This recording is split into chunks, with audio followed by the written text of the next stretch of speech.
Seja bem-vindo ao podcast Cinemação 513. Eu sou Rafael Arinelli e hoje temos aqui comigo a crítica formada em cinema com pós-graduação em jornalismo cultural, colunista na Folha, a querida Ieda Marcondes. Tudo bom, Rafa? Hoje é um episódio especial para otakus. É verdade, olha aí, é verdade. Você faz parte desse clube, Ieda? Já fiz, viu? Vou confessar que já fiz parte. Já fez, já teve sua carteirinha. Tive, mas passou, graças a Deus. Ai, muito bom. Temos aqui a estreia também do jornalista, copywriter, redator e crítico lá no Pipocas Club, o grande Thiago Muniz. Fala, pessoal, um bom dia, boa noite. É um prazer estar aqui com vocês hoje, principalmente para falar desse filme, né, que aquece os nossos coraçõezinhos, assim, um filme tão bonito. Então, qualquer oportunidade para falar dele, eu tô dentro. É isso. Você é um Miyazaki fã, Thiago? Sou, pior que eu sou. Mas eu ainda não assisti todos os filmes, não, porque haja vida pra isso. Mas todos que eu pude, eu já assisti. Ai, que demais. Pois é, que demais. E a gente fica sempre na expectativa, né? Porque ele fala que vai se aposentar, depois ele volta, porque daí ele fala que vai fazer mais um, porque a neta pediu, porque sei lá quem pediu, aí ele fala que se aposenta, né? A gente fica sempre nessa... Ele não aguenta ficar muito tempo longe, não. Não, Assim, fazendo nada, melhor tá fazendo esses filmes incríveis. Pois é.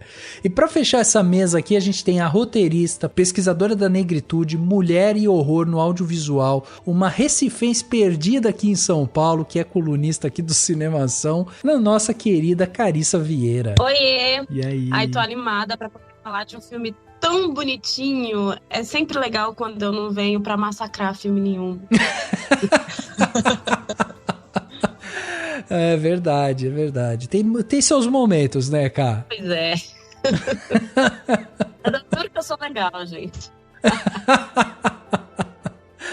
Muito bem, meus amigos. Olha só, hoje a gente tá aqui reunido, né, pra falar aí sobre o longa-metragem que venceu o Oscar de melhor filme de animação em 2003, tornando-se o primeiro e única produção, né, que não tem a língua inglesa, né, como língua original, a vencer a categoria. A gente tá falando aqui sobre A Viagem de Chihiro e é sobre esse filme aqui que a gente vai falar. Afinal de contas, estão completando aí 20 anos que o filme foi lançado, então a gente tinha que prestar essa homenagem também. E outra, aqui no Cinemação a gente não costuma trazer esse tipo de animação aqui, né, pra discutir, então vai ser também uma porta de entrada aqui. Se vocês gostarem desse tipo de episódio, quem sabe mais pra frente aí a gente não traz um Akira, não traz alguma outra coisa aí pra vocês, pra gente discutir. Lembrando, né, que a gente vai falar sobre o filme, então vamos dar spoilers. Se você não viu o filme, corra pra ver, vale muito a pena você assistir o filme sem spoiler nenhum. Agora, se você quiser ficar aqui pra ouvir também essas discussões, depois ir lá ver o filme, vale muito a pena também. Vamos bater então um papo sobre A Viagem de Chihiro no segundo ato desse podcast.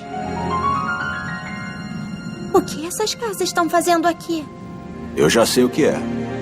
Deve ser um parque temático abandonado. Olha, construíram muitos no início dos anos 90. Mas todos faliram por causa da crise. Esse deve ser um deles, inclusive. Não! Eu quero voltar! Vamos voltar pro carro, papai! Vamos!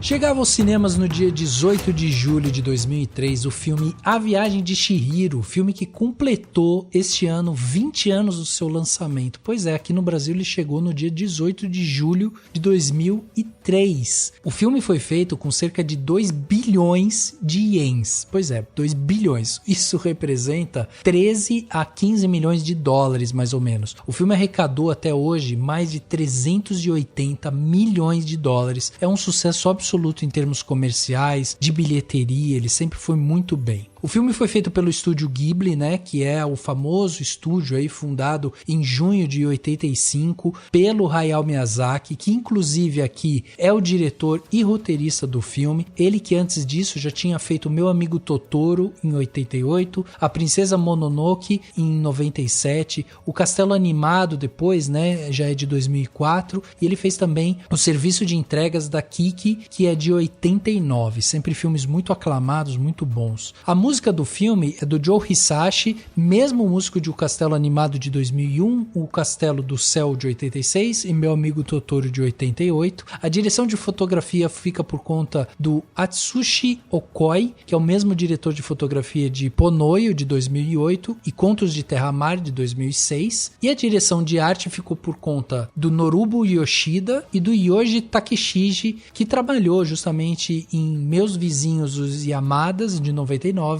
e Guerras de Verão de 2009. A edição do filme ficou por conta do Takeshi Seiyama, que fez também Padrinhos de Tóquio de 2003, O Castelo Animado de 2004 e Páprica de 2006. No elenco de voz, a gente tem a Rumi Higari, que fez a Chihiro, Yumi Irino, que fez o Haku, a Mari Natsuki, que faz a Yubaba e a Zeniba, né, as irmãs gêmeas, o Takashi Naoto, que é o Akaio Ojino, que é o pai, né, da Chihiro, e a Yasuko Sayaguchi, que faz a Yoko Ojino, que é a mãe da Chihiro. A Viagem de Chihiro é um filme de animação que conta a história da Chihiro, uma menina de 10 anos que se vê envolvida em uma jornada mágica e repleta de desafios. Durante uma mudança para uma nova cidade, a Chihiro e seus pais se perdem e acabam encontrando um misterioso túnel. Ao atravessar esse túnel, eles se deparam com um mundo espiritual fascinante e desconhecido. No entanto, à medida que a noite cai, os pais da Chihiro são transformados em porcos por uma maldição e ela se vê sozinha, desamparada, em um mundo povoado de seres estranhos e criaturas mágicas. A fim de salvar os seus pais e encontrar uma maneira de voltar para casa, a Chihiro precisa aprender a sobreviver nesse mundo desconhecido e ela acaba encontrando um emprego em um spa misterioso e se envolve em diversas situações desafiadoras. Bom, além do Oscar, né, que foi um feito inédito, A Viagem de Chihiro também foi o primeiro longa-metragem de animação que ganhou o Urso de Ouro. Então a gente está falando de uma animação clássica que realmente ficou icônica, né? Principalmente aí porque a gente tem uma história que abre muito espaço para várias interpretações e isso conecta, né, o mundo ocidental, oriental, enfim, a gente consegue realmente ver que é uma história que ela consegue se conectar com as pessoas de uma forma muito profunda. E a primeira pergunta que eu queria fazer para vocês sobre o filme é saber como que foi o primeiro contato de vocês com A Viagem de Chihiro, assim. Vocês viram o filme quando saiu na época? Vocês já estavam de olho nas obras do Miyazaki? Foi recente esse encontro? Enfim, como que foi a relação de vocês com esse filme? Eu tinha uns 16 ou 17 anos quando eu vi Viagem de Chihiro.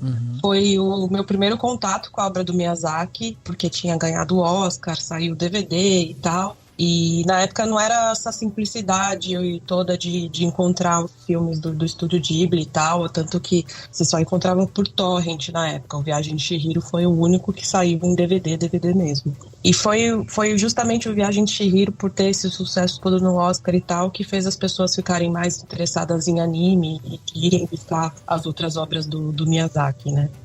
E então foi legal porque é um filme de transição, né, da infância para adolescência, e eu, apesar de ser na época um pouco mais velha do que a Chihiro, também assisti mais ou menos nesse período. Até porque, né, Eda, o filme tem uma coisa de que, assim, a Chihiro, ela tem uns 10 anos ali, ela termina o filme parecendo muito mais velha, assim. Então, sim. Eu acho que essa ideia dessa transição, que óbvio a gente já viu isso em vários lugares, né? Já é uma ideia, principalmente comparada, né, a Alice no País das Maravilhas, lá do Lewis Carroll, que fala justamente também sobre essa transição da infância à fase adulta, né? É interessante porque é isso, é um filme que ele consegue se conectar com a gente independente do momento, assim. Eu tava até falando com o Thiago antes da gente começar a gravar, e aí eu tava falando pro Thiago, é um filme tão interessante que quando você assiste ele de novo, depois de muito tempo, ele traz outros significados, outras ideias, assim, porque ele tem isso, ele tem essa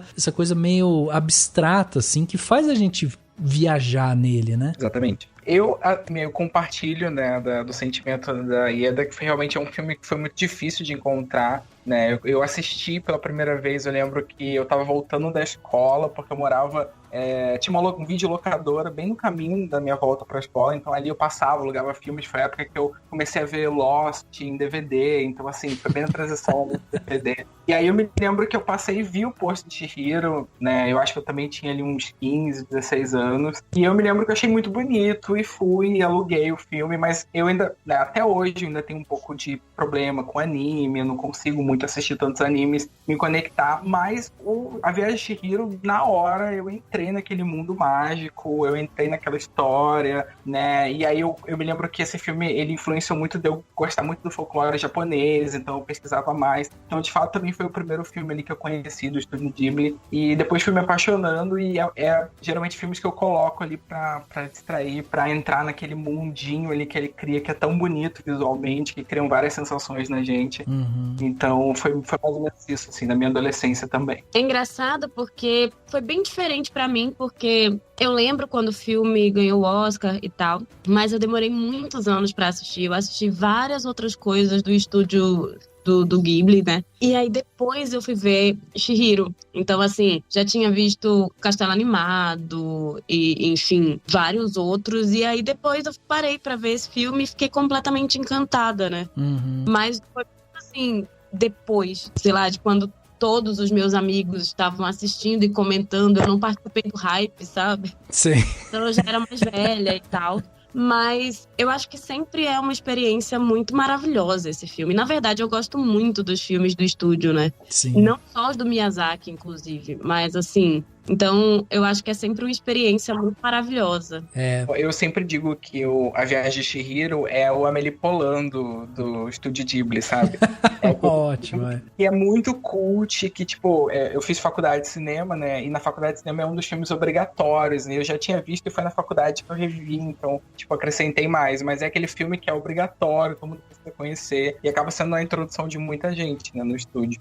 Mas é basicamente a Amélie Poulain das animações. É interessante isso, porque se a gente for pensar, a Viagem de Chihiro saiu em 2001 ali, né? Pô, era um filme que a gente viu ele tomar corpo. Só que ele já sai com esse selo muito forte do Miyazaki, porque o Miyazaki era o cara que já tinha feito o Meu Amigo Totoro, que já tinha sido um sucesso, já tinha feito a Princesa Mononoke, que também já tinha sido um sucesso. Então, assim, era um cara que já tinha um rótulo forte de, pô, esse cara faz umas animações interessantes e tal. E tem uma frase interessante do Miyazaki, que ele fala assim, que não é ele que faz os filmes, né? Os filmes se fazem por si só e ele apenas segue o fluxo deles, né? Isso é interessante porque dentro da complexidade das histórias que o Miyazaki traz para um anime assim, que às vezes pode soar ou parecer uma coisa infantil ali, né, por ser um desenho e tudo mais, as histórias dele são muito complexas assim. É um filme que às vezes ele pode não agradar todo mundo também, porque ele tem um quê de aventura ali nele, mas tem uma complexidade na história, esse lado lúdico que, assim, não é todo mundo que fica capturado por aquilo. Vocês têm essa impressão também? Eu acho que pra quem cresceu com a animação da Disney, é uma coisa muito diferente. Primeiro porque, assim, em nenhum momento o Miyazaki, ou mesmo o Estúdio Ghibli como um todo, trata a criança ou o espectador como um idiota, né? Ele não faz questão de explicar por que os personagens estão sentindo ou por que eles estão se sentindo daquele jeito. Ele vai levando até o momento que tudo faz sentido, e mesmo que você não tenha todas as referências da cultura japonesa, do folclore japonês, aquilo faz um sentido para você de uma maneira intuitiva, né? Nem lógica, ela é emocional, você entende o que está acontecendo. Exato. E até aqui, né, Ieda, porque se a gente for parar pra pensar, se a gente fosse pro clássico em termos de estrutura, a gente podia falar assim, a Chihiro é a princesinha indefesa e tal, né, e ela tá em perigo, tentando sobreviver aqui e tal, e aí a gente fica olhando ali, mas ela toma uma outra atitude, tipo, ela tem um caminhar, assim, por mais que ela tenha ajudas ali, né, no meio do caminho, mas não tem aquela coisa aquele romance, aquela coisa, né, da Disney mesmo, né, que a gente olha para aquilo e fala, a princesa vai ficar com o príncipe, né, aquela coisa bem romantizada, assim. E também não tem aquele maniqueísmo, né, o Miyazaki ele não acredita em vilão, né, você tem pessoas ou criaturas que às vezes fazem o mal, mas por um motivo muito específico e até compreensível, então às vezes os vilões se redimem, mostram um lado mais vulnerável, não tem aquele maniqueísmo, né, da bruxa malvada, não, a bruxa tem um filho, ela se preocupa com o filho, é outro nível de complexidade, né? Mas acho que vem muito da lógica de ser um filme japonês, né, de ser asiático e particularmente japonês, né, de como a cultura deles é totalmente diferente dessa lógica ocidental, tanto essa lógica europeia quanto a lógica dos Estados Unidos, né, desses países da América do Norte e tal. Eu acho que a própria forma como os asiáticos fazem, não só cinema, mas a forma de vida deles e como eles enxergam, assim, pensando especificamente nos japoneses, né, o teatro, como eles enxergam a saúde. Então, nada é tão maniqueísta assim, através da ótica deles. Isso é uma coisa, acho que muito, sabe, eurocêntrica e enfim, os Estados Unidos beberam muito disso também. Então, eu acho que é muito uma lógica ocidental, talvez, né? É verdade. A gente pensa nos filmes da Pixar, né, como um estúdio que faz ali um filme que agrada a criança e o adulto, né, e só que a gente não olha tanto para esse cinema japonês, para o estúdio Ghibli, como já fazia isso há anos. O Princesa Mononoke, por exemplo, é um filme super complexo, né, um filme que não chega nem quase a ser infantil, de tão complexo e tantos temas abordados ali, resiliência, né, tem toda a preservação da natureza, que é uma coisa que repercute muito no estúdio. Então é muito interessante ver como isso já existia há muito tempo e que realmente eu acho que o Chihiro trouxe isso para o Ocidente, a gente começou a enxergar, mas são filmes muito complexos, muito bonitos e com muitas camadas. Eu acho que pode deixar muitas crianças ali um pouco, né, sem entender. Alguns adultos talvez cansados, mas eu acho que quando você se aprofunda, você pega e assiste, você recebe umas mensagens assim que ficam com você para a vida toda. Eu também Tem acho. uma coisa também que não é tão visível em Viagem de Chihiro, eu acho o Meu Vizinho Totoro um exemplo melhor, mas é que não tem esse olhar trágico da Disney, né, de precisar matar a mãe do Bambi ou o pai do Simba para você criar empatia com o protagonista, né. O meu professor de animação na faculdade, ele passou Meu Vizinho Totoro e foi muito engraçado prestar atenção em quem não tinha visto antes, porque meus colegas, eles juravam que ia acontecer uma tragédia a qualquer momento, a mãe tá doente, a menina se perdeu, meu Deus, o que vai acontecer? E aí tudo acaba bem, e eles ficaram até meio embasbacados, do tipo, como assim? Uma animação infantil, ninguém morreu? Sabe? Era outro universo, assim, outra coisa, completamente diferente. Não, e fora que, por exemplo, nesse filme, a hora que você tá envolto nisso, na história e tal, e aí tem uma coisa da Chihiro, tipo, com o Haku, por exemplo, que ela fica, já te conheço, eles têm uma afinidade, né, uma busca um pelo outro, contínua ao longo do filme inteiro, assim, e aí pode dar, principalmente para essa nossa cabeça ocidental, esse olhar de tipo, ela encontrou o príncipe dela, ela encontrou o protetor dela realmente. E aí, quando tem toda a revelação e tipo, cara, esse cara na verdade é um rio. Aí você fica, quê? Sabe? Meu Deus, da onde que veio isso e tal? Daí você fica, nossa, e aí ele fala sobre, não, a gente ainda vai se encontrar e tal. E aí é necessário, né, tipo, pra você realmente comprar a história, entender a história, entender isso, entender que há todo um discurso cultural que fala sobre, inclusive, as dificuldades geracionais ali, né, que o Miyazaki tenta trazer também na história e tal. E isso é muito palpável, assim, você faz um mergulho profundo justamente nessa cultura e de uma forma muito lúdica, muito alegre, muito sincera, sabe? Isso eu acho tão bonito da gente ver. Por favor, me deixa trabalhar aqui.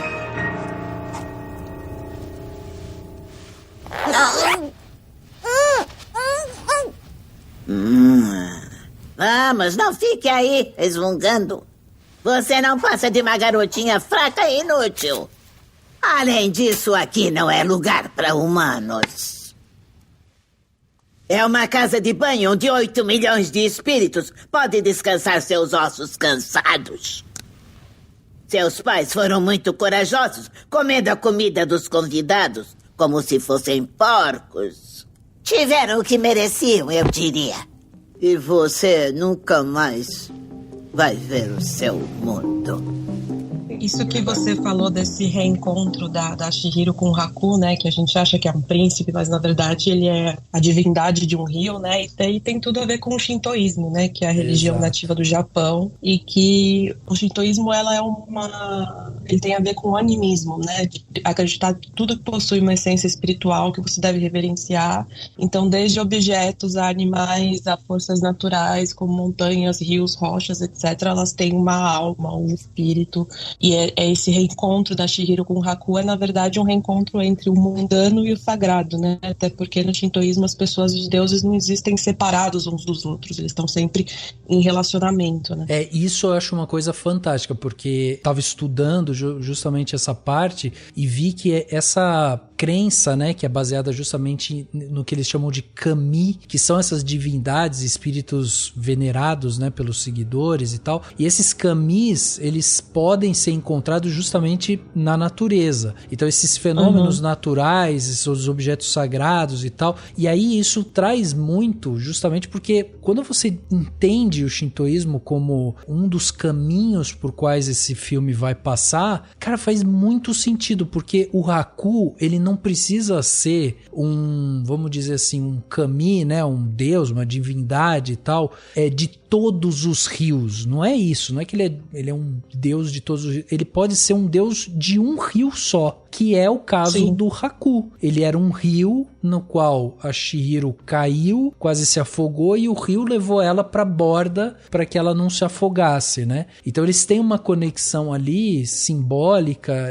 entre ela e a natureza e tal, e não significa que o Haku é o deus dos mares, tipo, uma coisa meio Odin, sabe? Ele não é isso, ele é o deus ou a divindade daquele rio específico. Tanto que o filme traz também aquela figura nojenta, né? Aquela coisa, aquele ser lá que precisa, quando ele vai pro spa na casa de banho. O espírito fedorento, né? O espírito fedorento, pois é. Que também acaba sendo uma divindade de um rio, né? Porque é isso, ele simboliza isso. Um rio totalmente poluído e estragado e tal, que tem, né, no seu cerne essa beleza da natureza, assim. E ele chega completamente estragado ao ponto da gente olhar pra ele e ficar com uma repulsa. Tipo, não importa o que tem, o que tornou ele aquilo, importa o que ele é, né? E isso, essa ideia é muito, muito legal. Então só no filme a gente vê duas divindades relacionadas principalmente ali com o rio e tal, que simbolizam muito bem isso. Isso é muito legal, porque é isso, não precisa ter uma coisa homem e mulher, o amor do homem pela mulher, é o amor do homem pelo seu ser, né? Pelo que você é, pela própria natureza, pelo planeta. Isso é muito legal. Eu acho muito bonito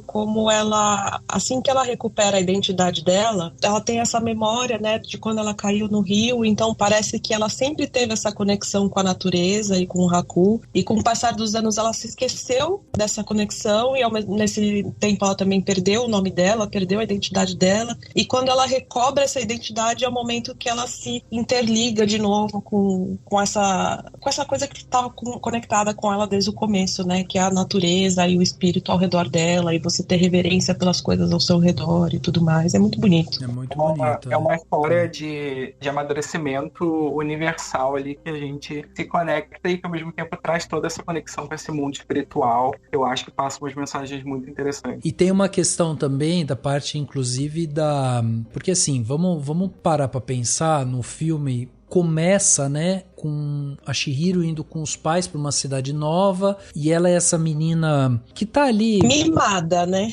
Mimada, fica gritando, não quer tá ali e tal. Mostrando mimada. A língua pra fora.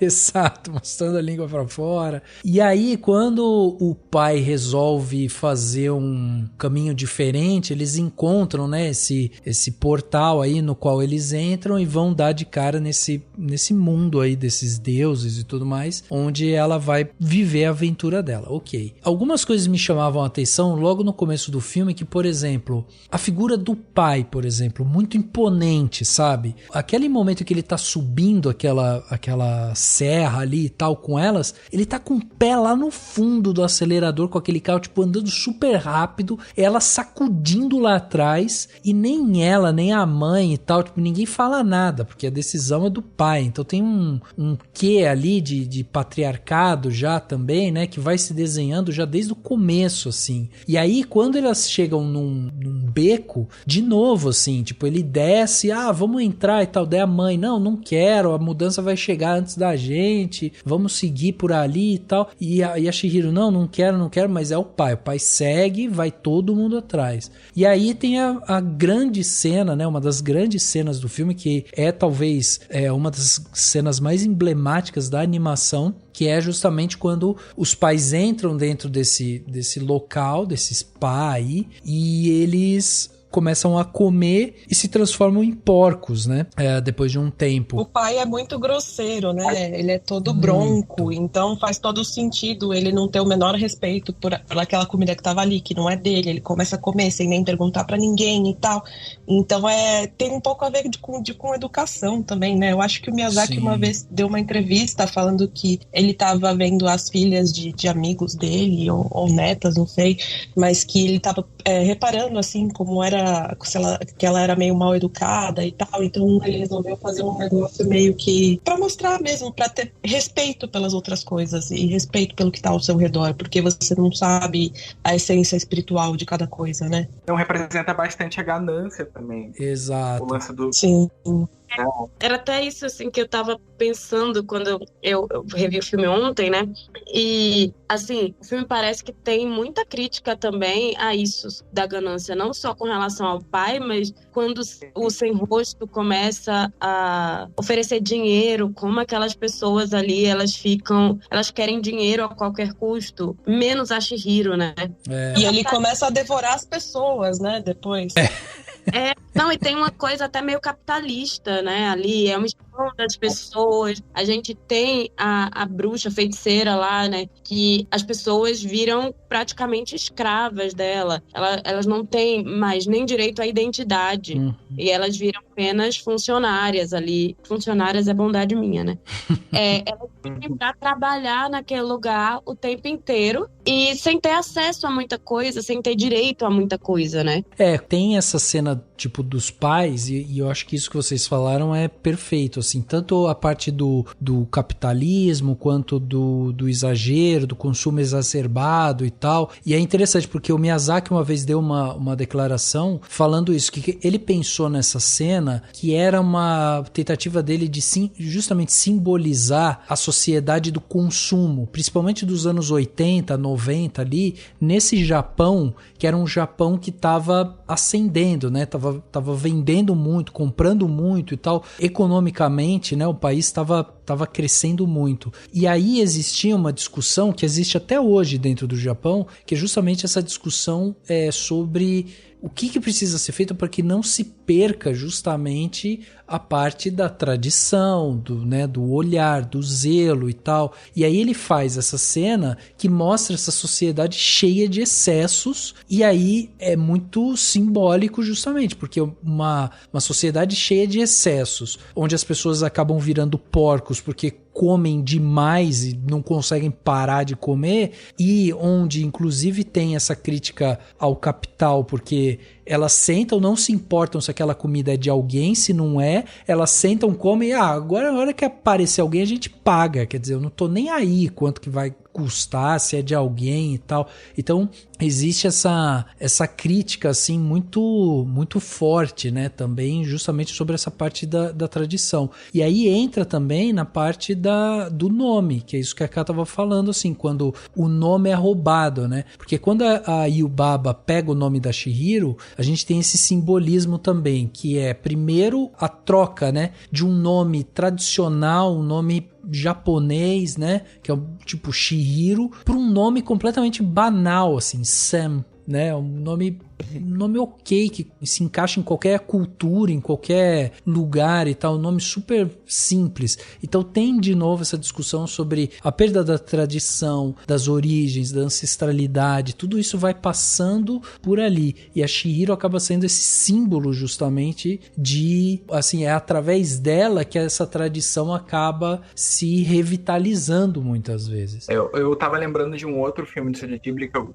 gosto demais, é um dos meus favoritos, que é o Ponyo, né? Uhum. E ele também fala muito sobre isso, sobre identidade, né? Sobre pais que tentam apagar a identidade da criança, não deixa a criança ser o que a criança quer ser. Então, eu acho que o Miyazaki ele trabalha muito bem esses temas, assim, ele consegue se colocar no olhar de uma criança, porque os personagens dele quase todos são infantis, mas ao mesmo tempo tem uma perspectiva de um adulto, então eu acho que isso faz um equilíbrio que deixa a animação, assim, surreal. E essa transição que ela faz, assim, como o filme transita bem, né, entre essa crítica à sociedade japonesa moderna, e a gente fala também sobre esse conflito geracional, as tradições, isso caminha muito bem também, porque quando a gente assiste hoje, a gente olha para isso de uma forma muito próxima também, né? Porque tem coisas ali que a gente olha e aí traz essa reflexão justamente do, sabe, para onde que eu vou, como que eu tô indo,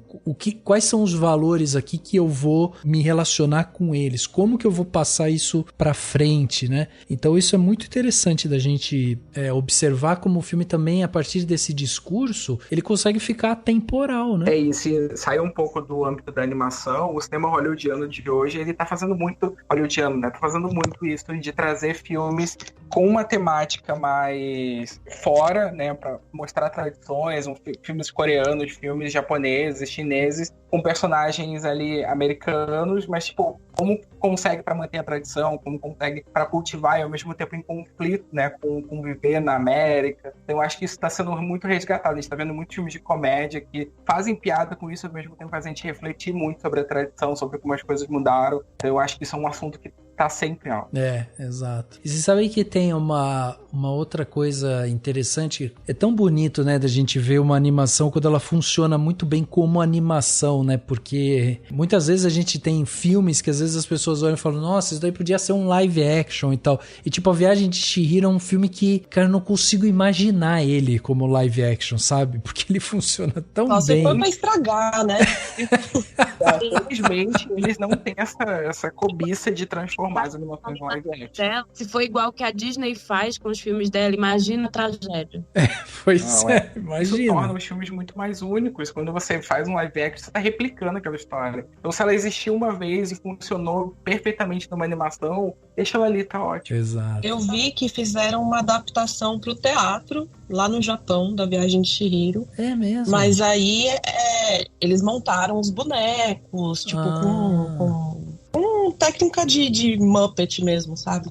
De fantoche. Então, é totalmente diferente, né? Porque você tem uma outra experiência com o lúdico, né? Você não tá tentando criar um negócio fotorrealístico nem nada disso, né? Uhum. Então, peça de teatro ainda vai, mas live action no sentido da Disney, acho que não funciona, não. Você olha a animação e parece uma pintura, né? A maneira como... Inclusive é uma coisa que eu gosto demais, óbvio. A gente tem esses personagens todos muito diferentes entre si. Você tem o Sem Rosto, que pra mim é uma figura muito marcante, sabe? Mas a maneira como a natureza é colocada, as flores, o rio, e as cores são sempre tão vivas, sabe? Parece de fato uma pintura, é uma técnica de animação tão linda que, assim, transformar aquilo em realista ia ser uma tristeza. Uma tristeza, Eu gosto exatamente desse aspecto de como o filme faz a gente se sentir, né? Mais do que tudo que ele tá passando, ele também passa uma sensação pra gente. O Ponyo, por exemplo, que eu citei, é um filme que quando você assiste parece que automaticamente você fica bem. É um filme que ele te abraça, é tudo tão vivo, as cores são tão bonitas, é tudo tão bonito de ver, é um filme feito com aquarela. Então você entra naquele universo e aquilo te abraça de um jeito que eu acho que nenhum live action conseguiria transformar, né? E como o Rafa disse, são histórias que até hoje funcionam. Então, assim, não precisa necessariamente de uma atualização, como a Disney está tentando atualizar alguns clássicos e tal. São filmes que funcionam e que eu acho que vão funcionar para sempre. São histórias muito universais. Exatamente. Hoje em dia a gente tem aquelas discussões no Twitter, né, que são bastante utilitaristas, do tipo, o que essa cena aqui adicionou à trama? Geralmente é para falar de cena de sexo, né, que não tem nada a ver com o Miyazaki, mas é sempre assim, mas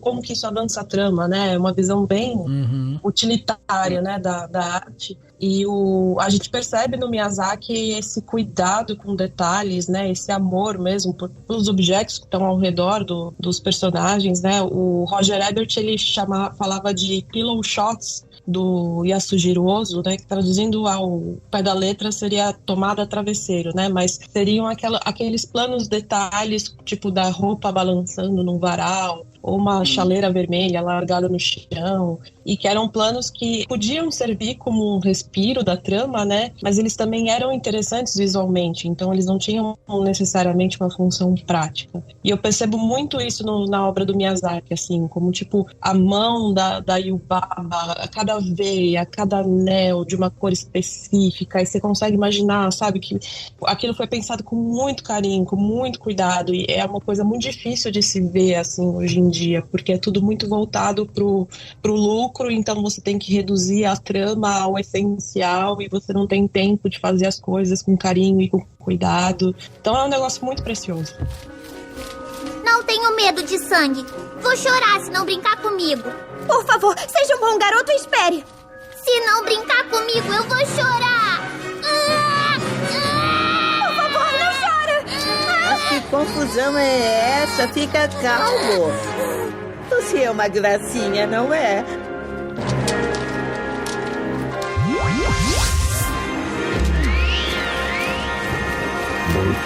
Ainda estou meio transparente. Mamãe? Não acredito. Não sabe me diferenciar da sua mãe?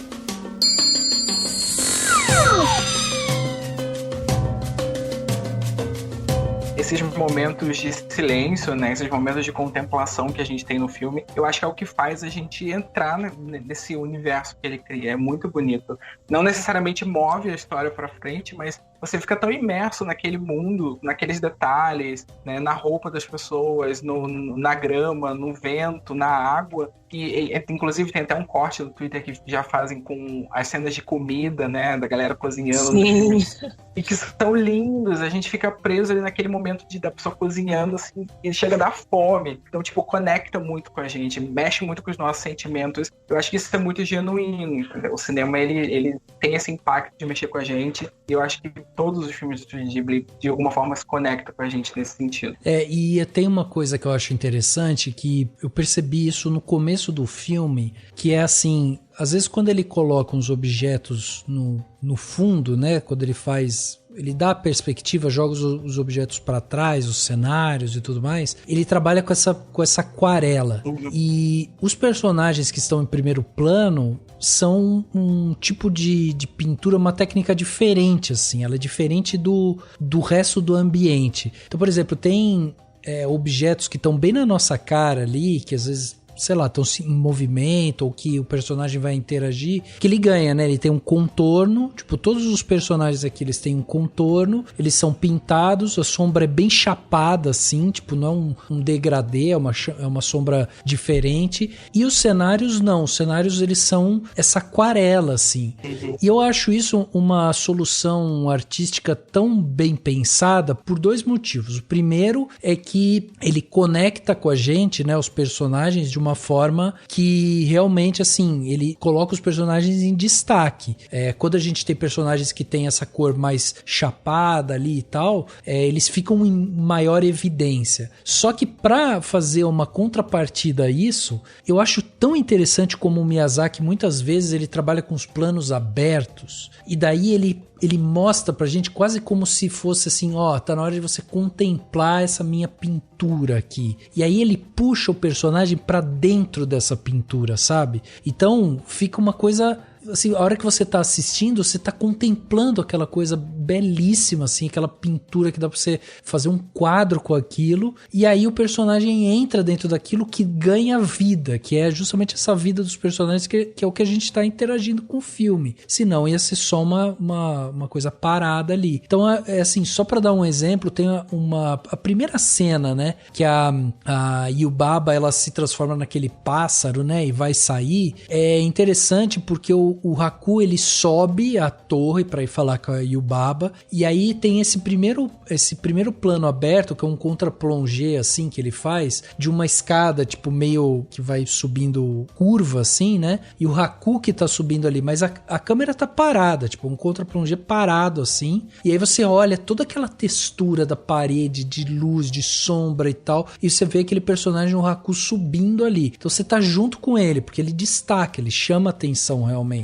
E aí, quando ele chega lá em cima, não tem um diálogo entre eles, o Haku só sabe o que tem que fazer, mas de novo, é uma cena parada, plano aberto, a Yubaba vai, pega o manto, se cobre, aí você começa a perceber que ela tá passando por uma transformação, ela vai pra fora na sacada, pula ali, você já viu que ela já se transformou em outra coisa, já é um pássaro ali, ela sai voando e tudo cena assim, plano aberto, sabe, você vendo toda a paisagem e tal, ela sai voando, você vê o horizonte, vê ela voando e tal, e aí tem um detalhe que é assim, por isso que eu acho que é coisa de artista mesmo, é coisa de gênio, né, como o Miyazaki é, que ele faz o Haku simplesmente ir até a porta e desligar a luz. Você vê o mesmo cenário com uma luz acesa e depois com a luz apagada, e isso traz pra gente, tipo, toda a questão emocional de que aquela figura forte que é a Yubaba saiu de lá e aí se apaga, né, aquela luz, ela perde potência,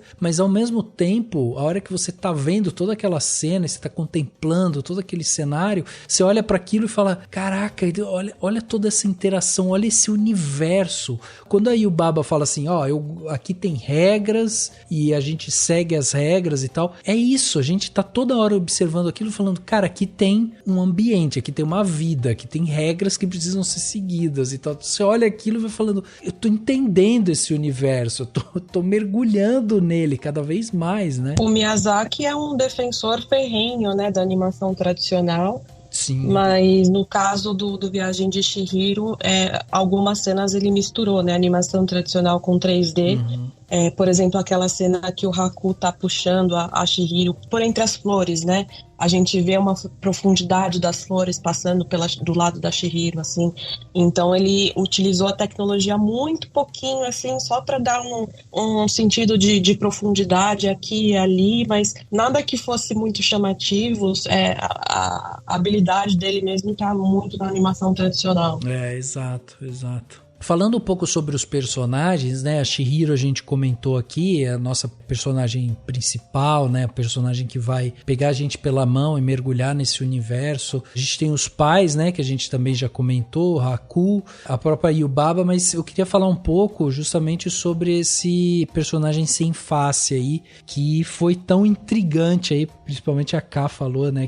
Que foi um dos personagens que ela mais ficou intrigada com ele. Por que, hein, Ká? O que teve nele que te trouxe essa curiosidade? Ou, enfim, não sei. Porque ele é um personagem que ele oscila, né? No começo ele tem uma coisa misteriosa, ele vai pro grotesco, depois ele vira um ajudante, né? Lá da Zeniba, ele vira um ajudante dela. Então, a primeira coisa que me chama muita atenção é a própria figura, né? Ele não tem face, mas a imagem com que ele é apresentado, inclusive, me lembra muito de um tipo de teatro que existe no Japão, né? E aí, eu acho que é uma imagem que chama muita atenção e que tem algo de muito dramático na própria figura, né? E, além disso, eu gosto muito de como ele vai passando por caminhos diferentes, né? E como ele trata as pessoas de uma forma diferente. Eu gosto muito porque ele é muito agradável com a Chihiro e eu acho que ele reflete muito a maneira que as pessoas se relacionam com ele mesmo. Ela sempre é agradável com ele, ela é sempre simpática, ela sempre é... Porque ela é assim com todo mundo depois que ela começa a estar ali, né? Ela vai para aquele lugar e, enfim, ninguém é muito simpático com ela logo de cara. Então, eu acho muito interessante, porque ele parece refletir muito, é isso, assim, como as pessoas tratam ele e tal. Então, eu acho também que ele vai muito pra esse lugar, né? A Ieda até falou, é um filme que não tem essa coisa maniqueísta. Então, ele é uma pessoa que, pra mim, reflete muito essa coisa dos seres humanos. A gente não é só bom ou mal. E ele não tem rosto, então ele tá ali, é quase como se a identidade dele... Ele não fosse um ser com uma identidade completa. Então ele vai refletir muito o que as pessoas vão entregar pra ele. Sim. Então a gente vê que ele engole o sapo, porque o sapo, inclusive, tá sendo horrível com ele. E ele sempre come as pessoas em uma situação assim. Então eu acho que ele reflete muito o ambiente que ele tá e as pessoas com quem ele tá ao redor, né? Sim. E eu acho que ele mostra muito essa dualidade humana mesmo. A gente tende a olhar as coisas muitas vezes através dessa ótica maniqueísta, mas ninguém é só bom ou ruim. A gente tá exatamente nesse meio termo, né? Tem momentos muito bons e momentos muito ruins. A gente é uma dualidade de sentimentos e características. Isso faz parte da experiência humana, né? Sim. A figura dele é muito bonita pra mim, assim. Eu gosto muito dele, eu sinto muita empatia por ele, porque apesar dele não ser muito expressivo, eu sinto que ele tem um vazio emocional. Mas eu fico com pena dele, porque ele aparece, acho que das primeiras vezes ele tá na ponte, né, sozinho, ele vê a Chihiro passando, a Chihiro parece que é a única que percebe que ele tá ali. Sim. Aí depois ele tá na chuva, do lado de fora, sozinho de novo, e a Chihiro deixa a portinha aberta pra ele. Então você vê que ele tá tentando buscar uma conexão com alguém, e a Chihiro é, no momento, a única que tá prestando atenção nele, que tá sendo atenciosa com ele, e ele tem esse vazio que ele tenta preencher primeiro com comida, depois com popularidade, né? Porque ele tá atacando ouro pra todo mundo, tá todo mundo lá oferecendo coisa pra ele. E depois a Chihiro mostra pra ele que isso não é agradável, isso não é respeitoso, que ele pode ser de outra forma. Aí no final ele tá tipo comendo um bolinho com um garfinho super delicado, sabe? Então eu achei tão bonitinho, assim, essa evolução dele, de como tratar do vazio emocional dele, sabe? Eu me identifico muito com ele. E isso que a Ká falou, dele refletir muito do ambiente, né? Eu acho também tão curioso, porque no momento em que ele se torna o personagem mais horripilante, grotesco e tal, é o momento em que ele tá justamente imerso nesse spa, que é esse símbolo maior, assim, tanto de poder da Yubaba, né, como essa líder desse lugar e tal, mas é também o símbolo dessa estrutura capitalista que vende os serviços. Então ele se torna uma coisa tipo super, ele fica tipo faminto por comida, pelo serviço, por tudo, e ele entende a partir daquele...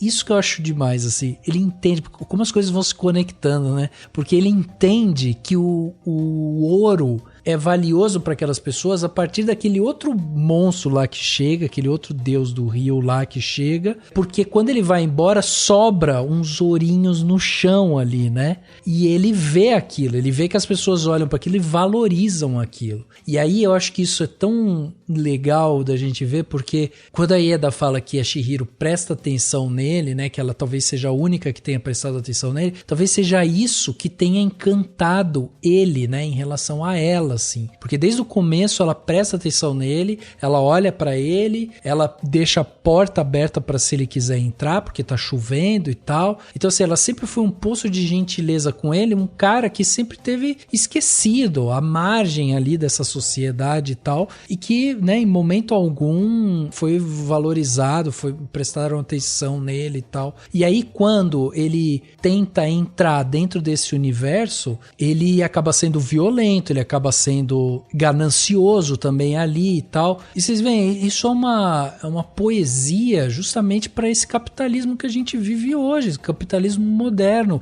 O que são as pessoas que estão à margem da sociedade, que são constantemente ignoradas e são constantemente deixadas, né, à própria sorte. E quando elas tentam entrar justamente nesse sistema, né, que todo mundo já está fazendo parte, e ela não consegue, e ela tenta por outros meios aquilo ali, ela é punida, né? Então é muito interessante da gente ver isso, porque daí a partir do momento que ele começa a fazer todo esse movimento e aí traz mais comida pra ele, ele vai brotando ouro da mão dele, porque pra ele aquele ouro também não tem significado nenhum. E aí isso é tão legal de ver assim, porque ele foi corrompido por aquilo, por esse ambiente, que é o ambiente da Yubaba, que é o ambiente capitalista do spa, que presta todos esses serviços. E aí quando ele se depara novamente com a Chihiro e ela não quer o dinheiro, ele buga, ele olha para aquilo e fala, cara, não é possível que ela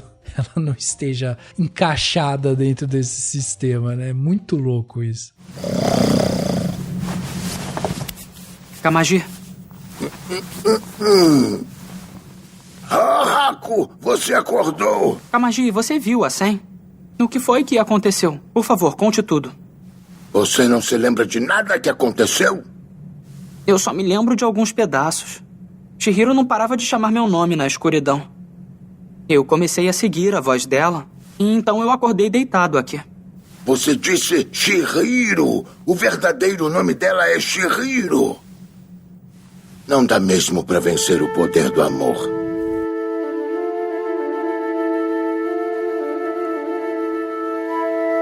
O filme tem um impacto pra mim, além dessas coisas que a gente tá falando aqui, né? Ele tem um impacto pra mim que, pelo menos pra mim, não sei se pra vocês foi assim, mas quando terminou o filme, a sensação que eu tinha é que eu não tinha absorvido, tipo, sei lá, 10%, 20% dele, sabe assim? Eu olhei pra ele assim... Ah, eu tenho, com certeza. Até porque a gente assistiu na adolescência, na época eu não tinha quase que referência nenhuma de Japão, assim. Eu tava começando a me interessar por cinema japonês, então eu fui aprender depois o que é yokai, o que é kami e tal. Depois eu joguei okami, aí entendi mais ainda de shintoísmo e tal. Mas na época é um negócio que você assiste e pensa, pô, legal, gostei, não sei por quê, mas eu gostei. E aí você vai revendo e revendo e revendo, e aí você vai absorvendo, mas eu acho que mesmo agora, que a gente tá com mais de 30 anos e tal, e que a gente já viu algumas vezes, acho que a gente ainda não absorve 100%, porque existe uma barreira cultural mesmo, que por mais que a gente estude, a gente nunca vai saber exatamente como que é, né? Sim. Então é uma coisa muito rica que você pode revisitar várias vezes e você sempre vai prestar atenção em alguma coisa diferente e sempre vai ter um significado oculto que a gente ainda não entende direito. Sim. Também tem uma coisa que eu gosto muito disso, e óbvio, isso serve pra qualquer filme, mas quando a gente tem essa barreira cultural, assim, eu acho que acaba ficando até mais interessante, é que o filme, independente da gente entender os detalhes, né, e as coisas que o Miyazaki coloca, que tem a ver com a cultura do Japão, a gente consegue se identificar com ele de qualquer forma, e eu acho que ele funciona muito bem, mesmo quando a gente não consegue, mesmo quando a gente não conhece, né, quais são as divindades e enfim,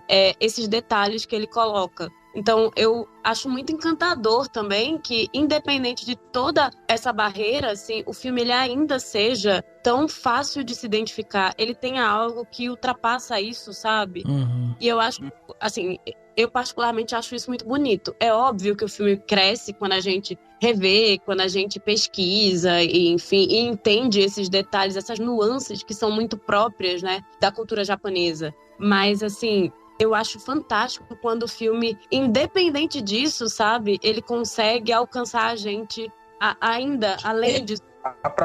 Eu acho que a própria Chihiro, na verdade, é uma personagem muito bem construída, que é quase uma aula de como se fazer uma personagem, até mesmo para a Disney, que tenta fazer as coisas às vezes mais complexas nos filmes da Pixar e tal. Eu acho que é uma personagem que passa ali por uma jornada de amadurecimento muito bonita, muito profunda, e é uma personagem muito complexa, né? E é louco que se trata de uma criança, uma personagem infantil que tem toda essa jornada complexa que vai se desenvolvendo, e eu acho que se você pegar toda a trajetória dela do início do filme até o fim, você cria ali, né, uma aula de como realmente criar um personagem com coração, com alma, com dualidades, e eu acho que isso faz o filme repercutir mais e mais, e até hoje, né, ser aclamado e adorado por todo mundo, porque a gente vai encontrando aos poucos traços de personalidade da Chihiro que a gente às vezes não reparava há muito tempo. Então a gente vai vendo e vai entendendo mais a personagem. Então eu acho isso incrível.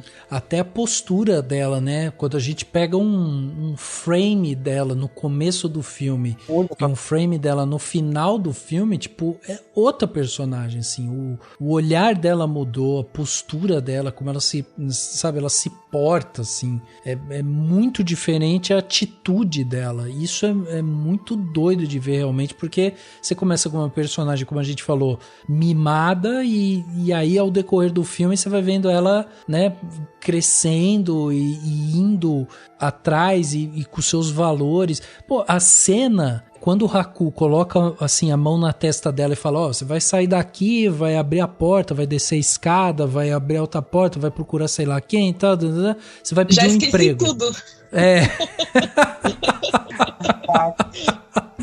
Pois é, por isso que ele coloca a mãozinha na testa dela pra injetar ali, né, a memória. Que no nosso caso, Ieda, que estamos mais velhos, teria que ser assim uma coisa mais em stop motion, de repente, né? Anota pra mim, por favor. É isso, né? E aí ele faz isso, e essa cena dela descendo a escada a primeira vez, ela desce a escada com medo, né? Ela desce, e é esse tipo de cena que pra mim torna todos esses desenhos do Miyazaki e tal maravilhosos, assim, porque é esse tempo que ele dá. A gente tá falando de um filme que tem 2 horas de duração e ele dá tempo para as coisas que realmente importam, sabe? Então ela vai descer a escada, você tem de novo um plano aberto, a escada toda trabalhada nessa aquarela, nessas texturas, nas sombras. Você tem a Chihiro destacada na frente e ela vai descendo degrau por degrau, assim, tipo devagar. O primeiro degrau ela vai com a perninha e tal. E você que tá assistindo fala, vai Chihiro, vai menino, vai, tá tudo bem. É uma escadinha só, não vai acontecer, vai Chihiro. Aí quando ela capota lá e ela sai caindo, você fala, ai meu Deus do céu, eu não devia ter falado pra ir essa menina, coitada dela. E aí mais pro final do filme, ela tá amarrando o cabelo, amarrando a roupinha dela, respirando fundo e saindo correndo em cima de um cano pra subir uma escada vertical pra chegar lá em cima pra encontrar o Haku que tá machucado, que jorrou sangue na cara dela, entendeu? Então, tipo, é outra menina completamente mudada, completamente disposta, né, a olhar, a entender, a arriscar, né, também. Eu lembrei de uma anedota que para eles fazerem as cenas, né, eles buscam fazer referências com as pessoas mesmo para depois desenhar. E aí ele deu a instrução pro pessoal do estúdio falando assim, quando ela for dar o remédio pro Haku, faz como vocês fazem para dar remédio para cachorro. E aí os desenhistas pararam e olharam pra ele, não, mas a gente não tem cachorro, a gente só tem gato. E aí o Miyazaki ficou bravo, como ninguém aqui tem cachorro? Aí se for atrás de um cachorro pra filmar como é que se dá remédio pro cachorro, que você tem que colocar o remédio ali atrás da boca dele e tal. Então, sabe, o cuidado com esse tipo de atenção, assim, de fazer uma cena realista de um dragão tomando um remédio, sabe? É tão legal. É muito legal. Não, e quer ver outro detalhe, Eda? Você falou desse, eu lembrei de outro, que é... Você lembra quando ela deixa os sapatinhos com aqueles bichinhos preto, que eles levam o sapatinho dela embora? Sim. Tem um momento que o Haku passa e fala assim, me encontra que eu vou te mostrar seus pais. E ela ela tá andando, daí chega nesse momento que ela tá sem os sapatinhos. E aí os bichinhos trazem o sapatinho dela, né? Pra ela poder encontrar o Haku. E aí é tão impressionante esses detalhes que ela coloca os sapatinhos e aí antes dela correr, ela dá tipo 2 chutinhos pra trás com a perna direita, sabe? Assim, só pra dar uma acertadinha. Pra encaixar, né? Pra encaixar. É um detalhe tão besta, assim, mas mostra esse cuidado precioso, sabe? Com essa menina que, tipo, ela tem as manias dela também. E a gente tá conhecendo só uma face da história dela. Ela tem muito mais que ela vai viver, que ela vai contar, que ela vai aprender e tal. E a gente não sabe, mas a gente tá conhecendo ela, né? Isso é muito incrível, realmente, assim. A cena também, quando a gente tem a cena lá daquele monstro do Lamacento, né? Quando ele entra dentro do spa e todo mundo foge e tal. E aí o Baba chama, né, a Chihiro pra, vai lá que você que vai cuidar dele e tal. Também tem desses detalhes, porque, por exemplo, quando ele entra a primeira vez naquela banheira, é interessante que ele entra na água limpa, ele mergulha na água limpa assim, daí ele sai com a cabecinha e aí aquela água limpa vira um monte de água suja e ele fica olhando pras mãozinhas assim, tipo, caraca, eu acabei de mergulhar aqui e mesmo eu estando mergulhando, não resolveu. Eu continuo sujo, Continuo sujo. E ele não precisa falar, sabe? Isso que é legal. Ele só olha assim e, tipo, não funcionou.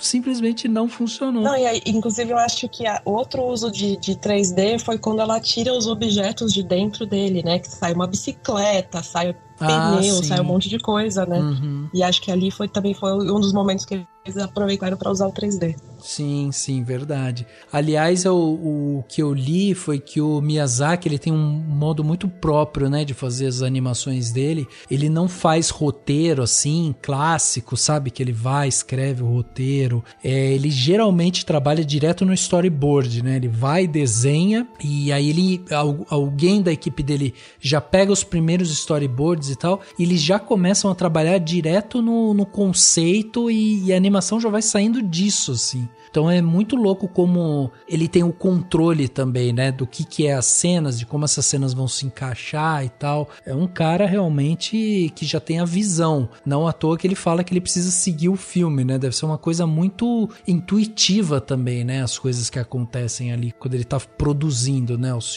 filmes dele. Eu acho interessante que essa fluidez, ela acrescenta muito coração ao filme. A gente está acostumado a ver, principalmente hoje em dia, né, o cinema contemporâneo, ou as animações contemporâneas, que é tudo ali diluído. A gente assiste aquilo dali só pra ir no cinema, é aquele gasto, tipo, não tem aquele olhar, aquele cuidado, aquele carinho que a gente tava falando. A gente pode ver, por exemplo, agora no recente Homem-Aranha no Aranhaverso, que é um filme super artístico, com várias técnicas de animação que eu acho que fica muito bonito e que mostra ali um trabalho por trás, mas também tem outros que são só feitos para colocar no cinema. Eu acho que esse carinho dele em cada detalhe, em deixar o filme fluir da forma certa, em assistir o que ele tá fazendo e criando em cima disso, é muito único, é muito precioso, e eu acho que é impossível se replicar em outro realizador. Eu acho que uma coisa dele é uma coisa dos filmes do Ghibli, é por isso que é tão especial.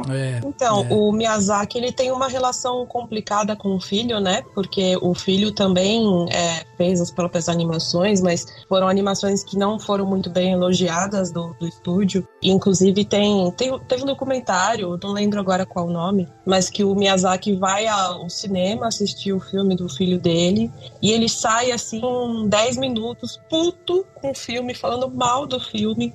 Então, tem essa coisa do Miyazaki ser fofinho, né, nas animações, mas parece que é bem rigoroso com o filho dele. Sim. E ele chegou a ter um sucessor, entre aspas, né, que era o diretor do Sussurro do Coração, que tinha muito esse espírito do Miyazaki, né, de também de amadurecimento e de atenção aos detalhes, de criar um universo mágico, mas infelizmente ele faleceu. Então, o Miyazaki meio que segue sozinho, assim mesmo, nesse universo dele. Tanto que eu acho que a grande discussão é o que vai acontecer depois, né? Será? Do estúdio de Ghibli, real. Não, é que eu fiquei curiosa pra saber se a Ieda sabe quais são os filmes do filho dele. Assim, não é só porque é interessante pensar nessa lógica pai e filho, assim, e aí, assim, os filmes não são bons ou ele só quer que o filho faça algo que represente mais ele? Então, ele fez, o filho do Miyazaki, ele fez esse último que é em 3D, né, que é o Earwig and the Witch, eu não sei como é que ficou o nome aqui. Ele fez também aquele From Up on Poppy Hill e também o Tales of Earthsea, eu acho que se fala, né? Uhum. E ele trabalhou como animador no Ponyo, mas ele não teve nada a ver nem com o roteiro, nem com a direção. Ele só dirigiu esse Tales of Earthsea, o From Up on Poppy Hill e esse último que é em 3D e que... Esse eu já nem vi, mas eu achei assim, só o trailer eu já achei uma aberração, achei muito feio. Eu acho que esse último é Aya e a Bruxa, com esse título. Isso. Em 3D. O Miyazaki tem 2 filhos, né? O Goro, ou Goró, não sei como é que chama. E tem o Keisuke, mas o Keisuke parece que ele não é tão envolvido nessa parte de animação e tal. É, uma pessoa normal. É. E foi o Goro o Goró, enfim, que tentou ir por esse caminho aí, que realmente ele tem algumas dificuldades aí. Bom, enfim, mas é sempre aquela coisa, né? O cara sempre é comparado com o pai, né? Isso é... Não, e você vê que essa comparação também vem do próprio pai, porque o pai é aparentemente muito rigoroso com ele e não esconde, assim, o desagrado dele com o que o filho faz. Então, nossa, deve ser muito difícil ser filho do Miyazaki e querer fazer animação. Deve ser muito difícil. Deve ser esse lance de realmente ele continuar o legado do Miyazaki, então ele quer que ele transcenda e faça a perfeição. E aí eu não sei se todo mundo pensa igual e todo mundo tem o mesmo pensamento. Eu acho que ele é bem rígido. Só que por mais que o filho esteja fazendo umas coisas meio nada a ver, imagina uma pessoa querer que você faça o que ela deseja, né? Que ela continue fazendo os filmes com a visão dela. É complexo. Identidade, né? Ele vai perder totalmente a identidade dele e vai ter que replicar o que o pai dele gostaria que fosse feito. É que eu não sei se é uma questão do Miyazaki querer que o filho dele seja exatamente igual a ele. Porque o Estúdio Ghibli também tem outros animadores e tal, que o Miyazaki respeita e tal. É que, realmente, os filmes do filho dele não são legais. Eles são os piorzinhos, assim, do Estúdio Ghibli, sabe? Ele tem um ponto pra reclamar, faz sentido. Realmente são os mais baixos. Eu fico imaginando o seguinte, o cara que tem essa visão, e às vezes o cara não tem a paciência, né, pra ver um negócio, tipo, sei lá, que é muito amador.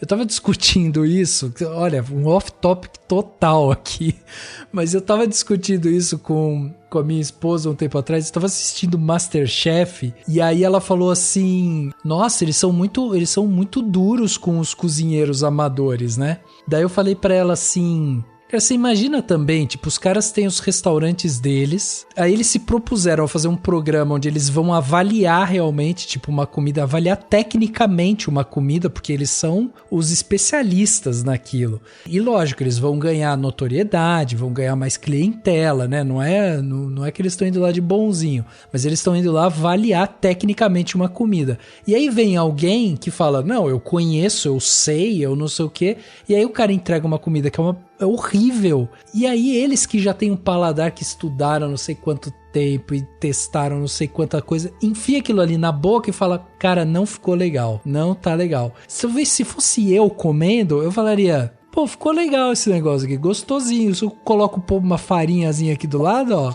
resolve. Entendo, eu não sei o que é pior, você realmente cobrar um nível de excelência da outra pessoa e até talvez ser um pouco dura com ela, ou você pensar, coitada, é tão limitado, né? Vou falar bem, você condescendente, né? Porque, ficou bom, viu? Você se esforçou, parabéns, sabe? Então, não sei o que é pior, essa falsidade verdade. Ou ser muito duro mesmo com alguém. É verdade. Eu acho que deve ser uma coisa muito complexa mesmo. O Haku me contou sobre a regra. Ah, você é corajosa. Aqui está o seu contrato. Venha comigo. Não vou demorar, bebê.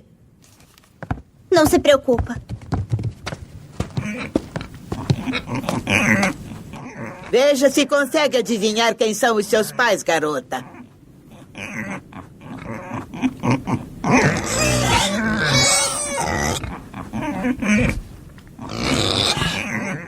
Você só tem uma chance. Se acertar, todos ficarão livres.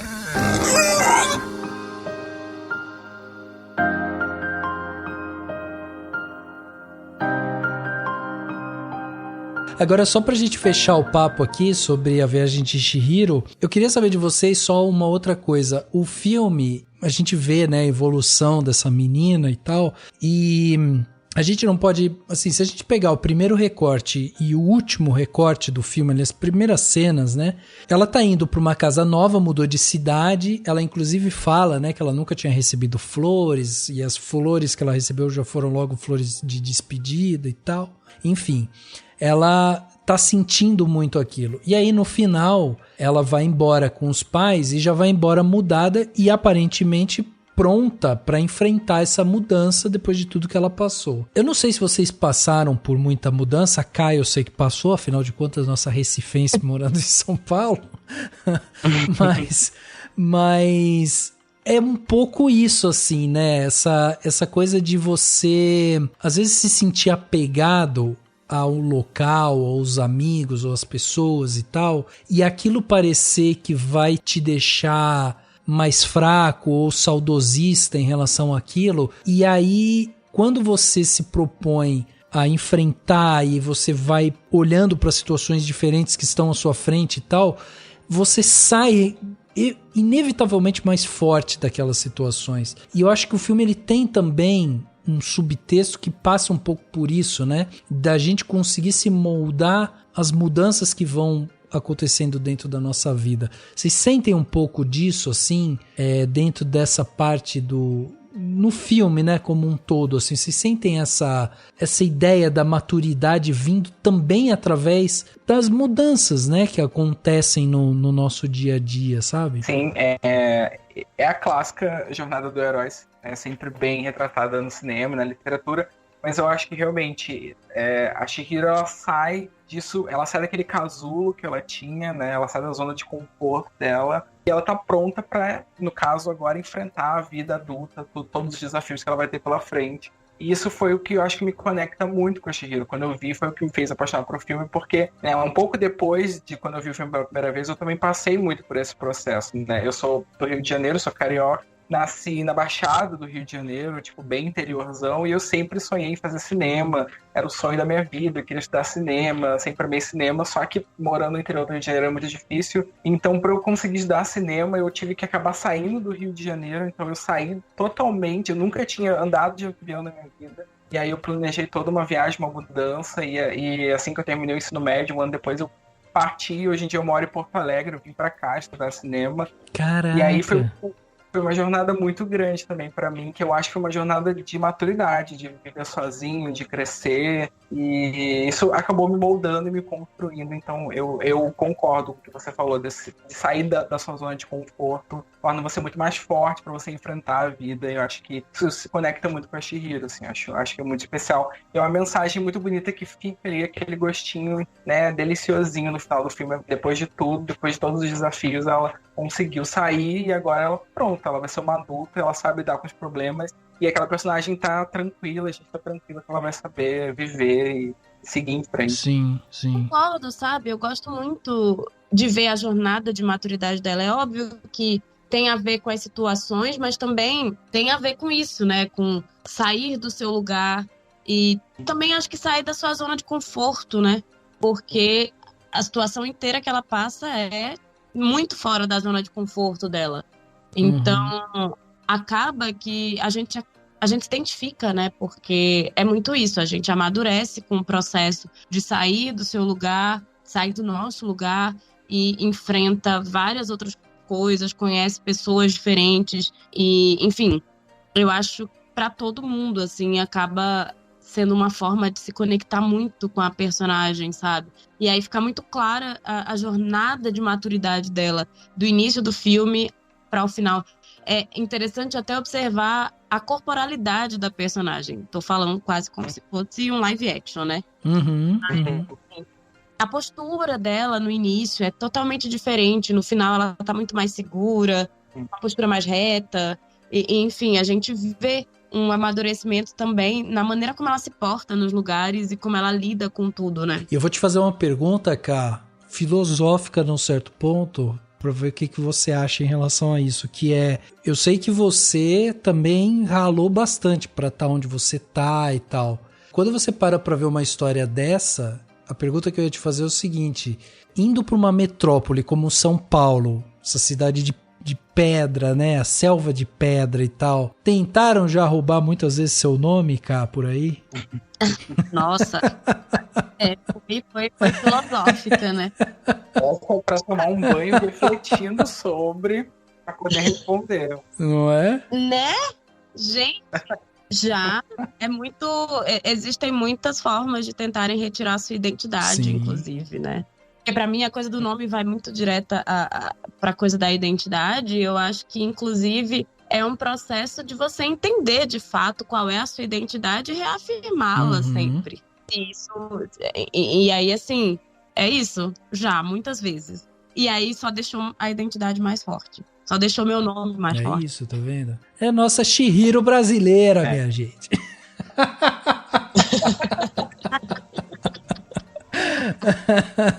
Eu espero que o Haku não seja o do Rio Tietê. Não, também. Em vez de voar no dragão, vai ter que ser na capivara, né? Não, tenho certeza que deve ter uns rios lindíssimos lá em Recife, né, Cá? A cidade é toda cortada por 2 rios, Capibaribe e Beberibe. Aí, tá vendo? E tem nome já olha que maravilha. Imagina um dia você cruza com Capibaribe aí.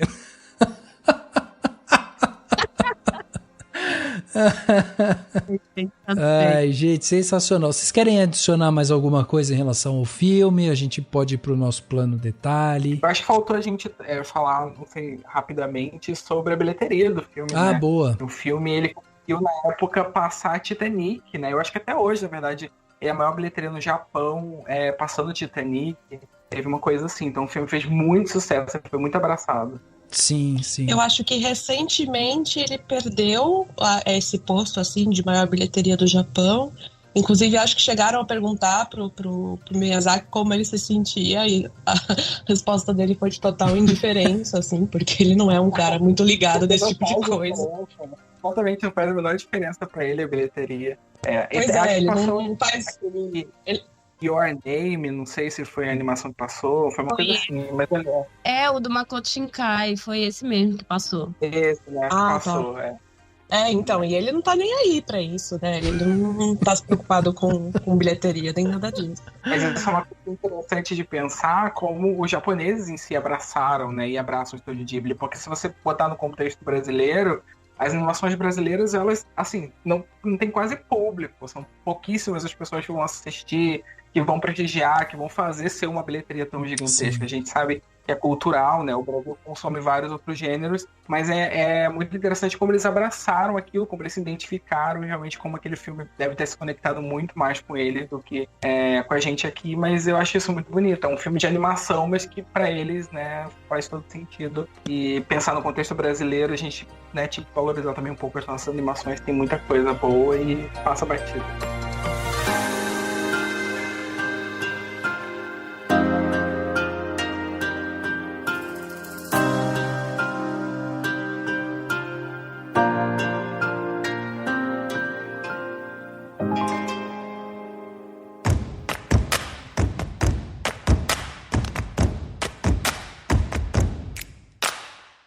Plano detalhe da semana, aquele momento aqui onde a gente dá dicas para vocês ouvintes, né? Para vocês curtirem melhor aí a semana de vocês, fazendo alguma coisa diferente, quem sabe, né? Ou não, revivendo alguma coisa. Enfim, muitas dicas aqui. Vou começar com você, Ieda. O que você trouxe de bom pra gente aí, de plano detalhe? Então, ontem eu terminei a série Eu Sou de Virgem, que é da Amazon Prime, e é do diretor Boots Riley, que ele fez Sorry to Bother. A Sorry to Bother, pra quem não viu, é um filme muito, muito louco, com uma sensibilidade de anime, mas não é de anime de Viagem Chihiro, não, são animes mais doidos.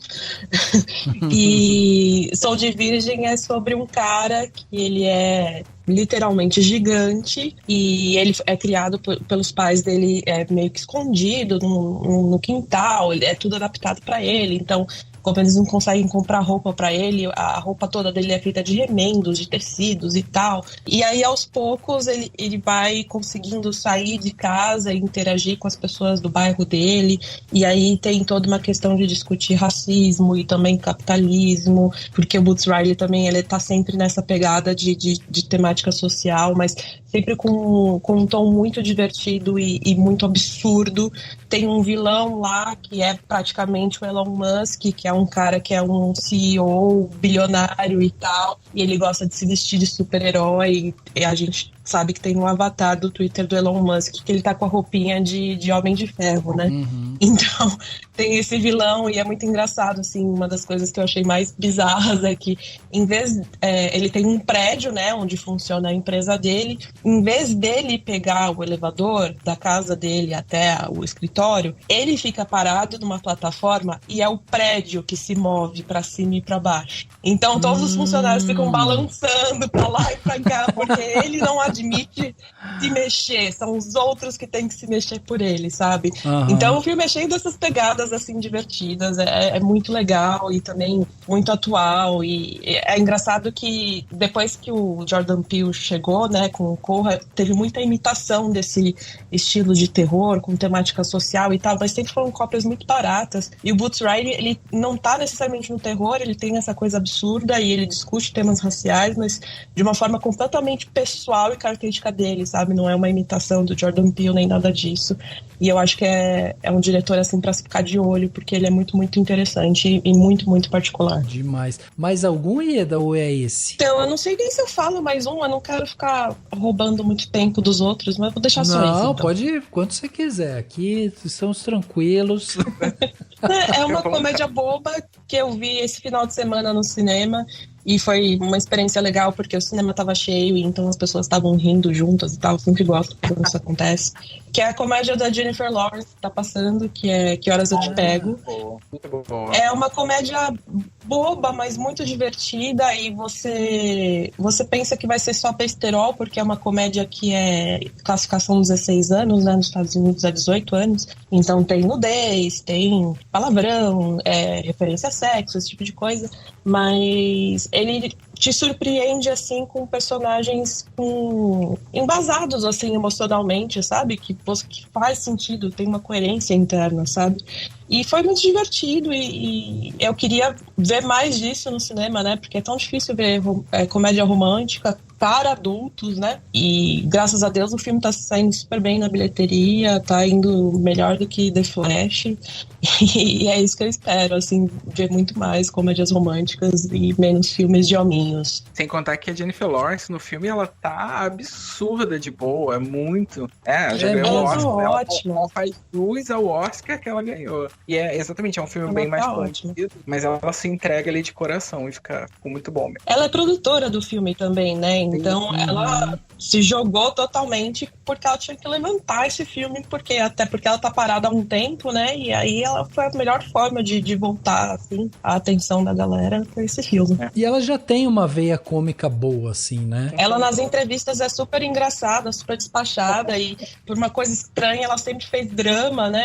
Ou os filmes lá dos Jogos Vorazes e tal. E tava faltando mesmo uma comédia bem bobocona, assim. Que Horas Eu Te Pego aí, comédia da Jennifer Lawrence, tá aí, muito bom. Então, 2 dicas, série e filme. Isso. Se quiser dar mais uma, tudo bem, Ieda. Estamos aqui com blocos no Não, chega. Não, já tá bom. Tá bom. Muito bom. E você, Thiago, estreia aqui no Cinemação. Você vai trazer dicas aqui também. Fala aí pra gente já anotar tudo que você falar, pra gente ir lá assistir, enfim. Pô, que honra. Então, eu vou, na verdade, dar 2 dicas, mas uma bem curtinha, só pra complementar mais ou menos o que eu já tinha falado no episódio, que é Ponyo, Uma Amizade que Veio do Mar, que é um dos, talvez, o meu filme favorito do Estúdio Ghibli. E eu sei que todo mundo fala, nossa, mas é um filme que pouca gente conhece, e é exatamente isso. Eu acho que eu quero indicar pra ver se, né, ajuda as pessoas a assistirem esse filme, que ele é muito fofo, ele é muito simples, né? Ele foi lançado em 2008 e é um filme lindíssimo, ele usa técnicas de aquarela, é um filme que ele, né, provoca muitas sensações. Então, assim, é um filme pra você pegar um cafezinho, sentar num dia de chuva, assistir Ponyo, e eu tenho certeza que a sua vida vai ser melhor daqui pra frente, porque é um filme muito fofo. E também tem todas as temáticas que a gente falou, é um filme sobre, né, amadurecimento, na sinopse, assim, sem dar muito spoiler, mas é um menino que ele começa a fazer amizade com uma criaturinha que veio do mar, ele tem um viés meio Pequena Sereia, só que de uma forma bem, bem diferente. Então eu acho que quem gosta do Estúdio Ghibli é obrigatório assistir, porque é um filme muito fofo e passou muito despercebido pelas pessoas. E tá na Netflix, né? Facinho também, né? Mônio, exatamente. E a minha outra indicação, eu vou pegar um pouco o hype do momento, porque eu quero indicar uma série nacional que eu tô gostando bastante, fazendo muito sucesso também, então acho que muita gente tá assistindo, que é Os Outros, né? Uma série do Globoplay, que tem a Adriana Esteves, a Drica Moraes, e é uma série muito interessante, muito surpreendente, que muita gente fala, é cinema brasileiro, ou então a TV, ou o streaming brasileiro não cria coisas com qualidade, e pra mim essa série é melhor do que umas 80 originais da Netflix, se você pegar, assim, porque ela é muito bem construída, ela desenvolve muito bem um suspense, ela tem uma trama que a gente se conecta e ao mesmo tempo tem vários das artimanhas de filmes de suspense e de tretas e coisas que vão acontecendo, né? A história se passa ali num condomínio da Barra da Tijuca, no Rio de Janeiro, que começa com uma briga entre dois adolescentes de duas famílias diferentes, e essa briga vai escalonando e vai fazendo um caos. Então é uma série que você fica muito envolvido, é uma série muito boa, tem uns assuntos muito pesados, então não sei se eu recomendo de você maratonar ela. Assiste um episódio, vai tomar um banho, vai fazer uma comida, depois você assiste outro, porque toca em vários assuntos assim que pode despertar vários gatilhos, assim, violência doméstica, mas é uma série muito boa, muito bem produzida, que eu acho que vale a pena o sucesso que tá fazendo, as pessoas têm que assistir, tá no Globoplay. Inclusive ontem, se eu não me engano, passou na Rede Globo, no Tela Quente, passou o primeiro episódio, né, que a Globo tem esse de botar o primeiro episódio das séries originais na TV aberta, e fez um sucesso enorme também, então recomendo, assistam Os Outros, gente, porque é muito bom. Já foi renovada para uma segunda temporada, que eu acho que nem estava tão planejado assim, mas como fez muito sucesso, eles estão fazendo, e a segunda temporada vai ser uma coisa meio The White Lotus, vai ser um novo condomínio com novos personagens, alguns vão retornar, e aí vai ser uma nova treta. Então, assim, é uma série que, né, eu recomendo. Nossa, demais, demais. E eu vou só falar duas coisas que eu achei interessante dessa série. Eu assisti esse primeiro episódio, né? Primeiro, Adriana Esteves e o Milen Cortaz são impressionantes, esses dois, assim, a atuação deles é impressionante. E a outra coisa é que a série é dirigida por duas diretoras, né? Isso também é importante a gente frisar.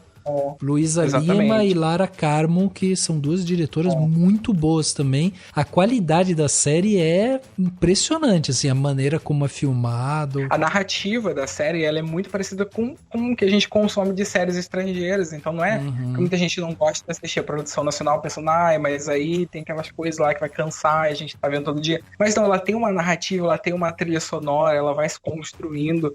Os personagens evoluem muito bem, os meninos, né, que fazem os dois adolescentes, conforme passam os episódios, eles ficam melhores ainda, tem uma atuação muito boa. Então, assim, é uma série realmente de muita presença, de muita qualidade, que tá fazendo um puta sucesso. Muito bom, muito bom. Tá aí, então, as dicas do Thiago. Lembrando você, ouvinte, né, que tudo que a gente tá falando aqui vai ter link no post, então se você não pegou alguma coisa, vai no post desse podcast ou na descrição dele. Vai estar lá tudo que a gente indicou no final lá, é só você ir lá, apertar, clicar, e aí você vai ser direcionado aí pros links que a gente tá colocando aqui. Kai, e você? O que você trouxe de bom pra gente aí, de plano detalhe? Então, eu ainda tô meio no espírito do festival do Olhar de Cinema, né?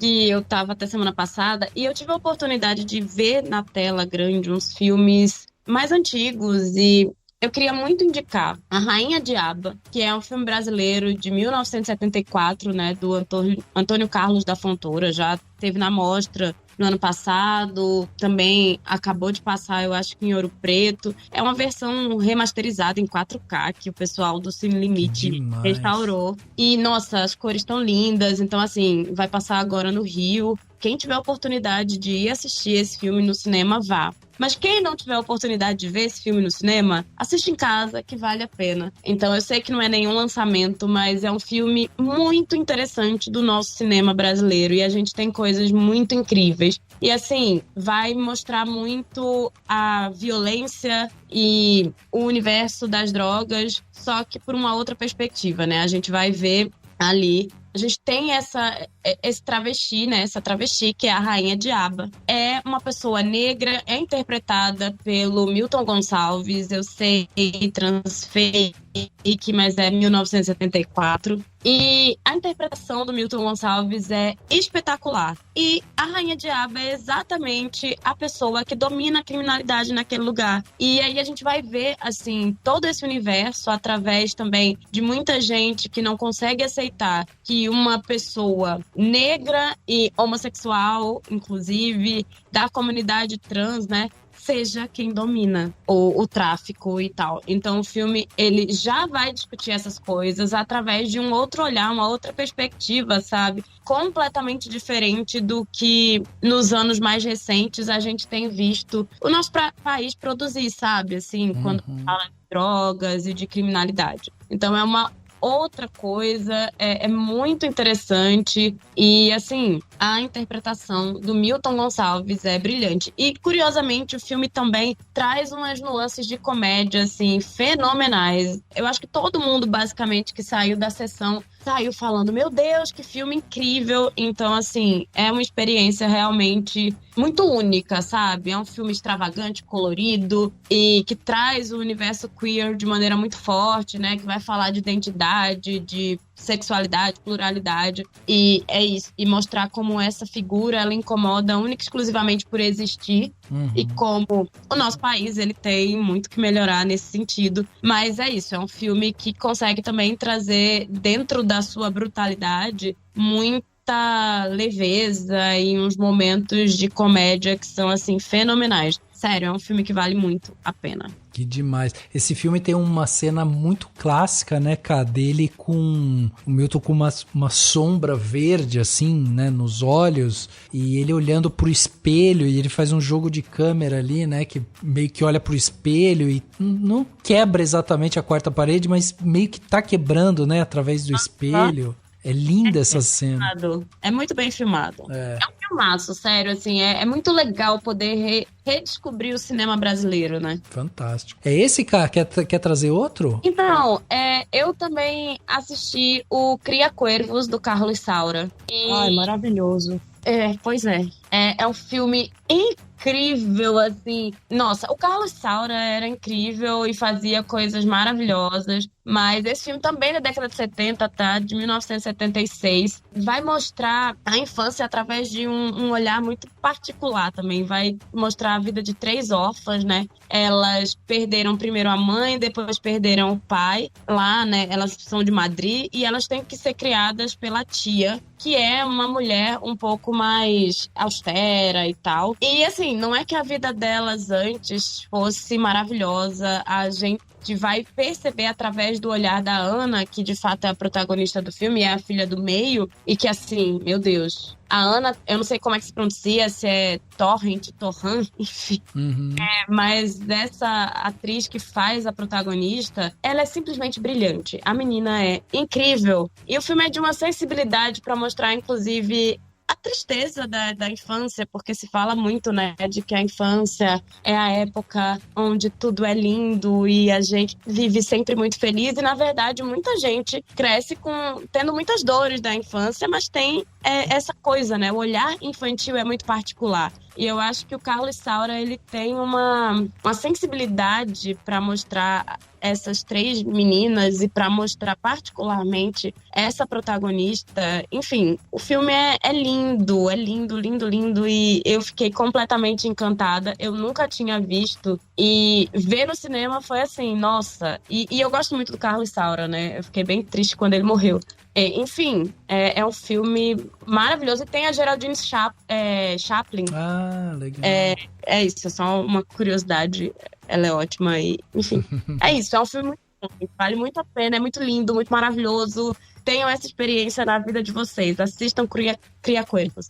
E vejam o resto da filmografia do Carlos Saura, que é maravilhosa. É isso aí. E vou dizer mais, tem vários textos da Ká dentro do Cinemação, do Olhar de Cinema, né, esse festival que ela foi lá, com outras críticas que ela escreveu, e foi uma experiência bem legal, hein, Ká? Fora o frio não foi legal, mas a experiência foi. Eu falei, é do frio. Nossa, tava muito, muito frio mesmo, gente.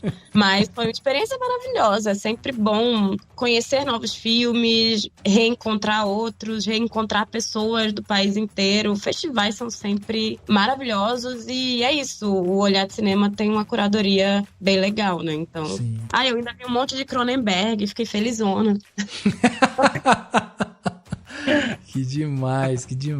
Bom, pra fechar aqui o plano detalhe, eu trouxe 2. O primeiro, eu quero pegar um gancho que o Thiago trouxe aqui pra gente no começo, quando a gente tava terminando ali, né, o papo sobre a viagem de Chihiro, que ele falou sobre o cinema brasileiro e tal. Então eu quero convidar vocês a ouvir o nosso podcast, um podcast que a gente gravou, que é o podcast 494, onde a gente trouxe aqui pra bater um papo o Ale Abreu, que é o cara que fez o filme O Menino e o Mundo, né? E aí a gente trouxe ele aqui porque ele tava lançando o segundo filme dele, que é o Perlimps, e esse filme tá ainda em circuito, tá passando nos cinemas e tal. Há uma perspectiva de que ele chegue ao MUBI daqui a algum tempo, então pode ficar de olho, mas procurem por Perlimps na região de vocês aí e tal, porque esse filme é de uma beleza estética, assim. Bom, o Ale já é maravilhoso, assim,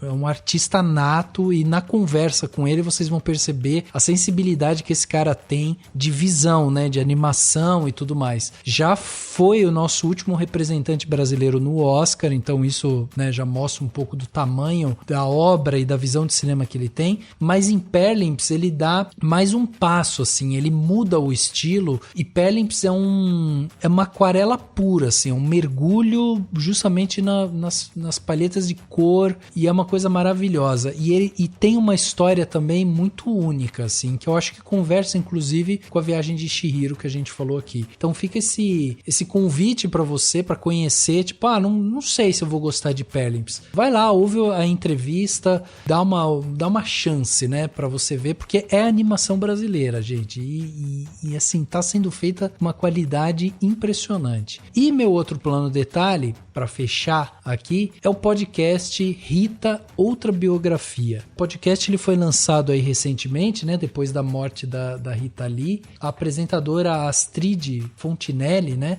junto com o jornalista Guilherme Samora, eles criaram esse podcast onde eles partem da base da última biografia que a Rita Lee lançou, que se chamava Rita Lee, Outra Biografia. Eles lançaram alguns episódios contando um pouco da vida justamente da Rita Lee, assim. É demais o mergulho que eles dão dentro da história da Rita Lee. A Astrid é uma pessoa que era muito conectada com a Rita Lee, e o Guilherme é o cara que ajudou a Rita Lee a escrever a biografia. Então é um cara assim que viveu o dia a dia da Rita Lee. E aí tem alguns trechos que eles puxam pro podcast, tipo do livro, que eles querem colocar ali, que daí eles convidaram a Mel Lisboa, que tem uma locução maravilhosa também, é muito boa. E a Mel viveu a Rita Lee nos teatros, então a Mel faz também uma voz que é uma voz puxando mais pro jeito da Rita Lee falar, né, aquele jeito mais solto e tal, e é um papo muito legal, assim. São poucos episódios, já terminou, são 6 episódios só, de cerca de 40, 50 minutos, e enfim, é um papo delicioso para quem quiser deixar, né, essa musa brasileira viva nos nossos corações, nas nossas mentes. O podcast contribui demais com isso. Então vai lá procurar Rita Lee, a Outra Biografia, que é um conteúdo de primeira.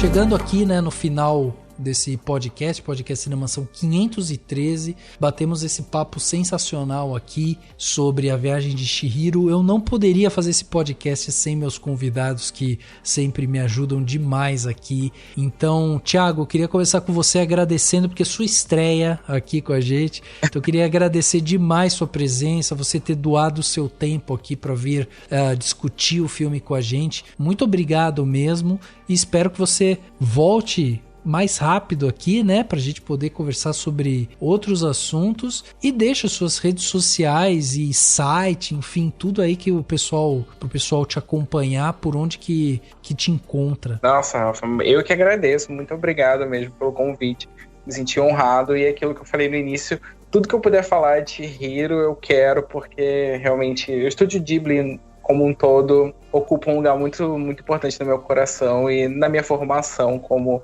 né, ali lidando com cinema, trabalhando com cinema. Então, muito obrigado mesmo pelo convite. Espero mesmo voltar mais vezes. E as minhas redes sociais podem me encontrar no Instagram como o Thiago Muniz, com Z no final. Lá tem link para todas as outras redes que eu crio conteúdo, e também pode ir através do Pipocas Club, com B mudo no final.